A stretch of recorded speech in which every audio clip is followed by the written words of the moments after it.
You ask Tiger to solve.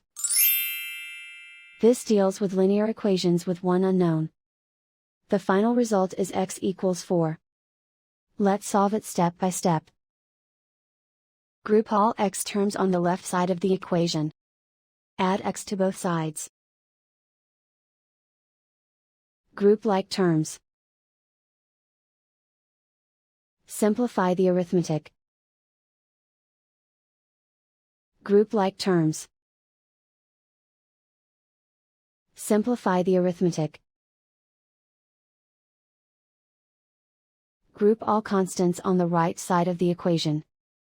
Add 17 to both sides. Simplify the arithmetic.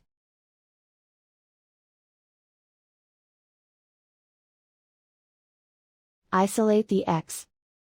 Divide both sides by 6. Simplify the fraction. Find the greatest common factor of the numerator and denominator. Factor out and cancel the greatest common factor. And so the final result is x equals 4.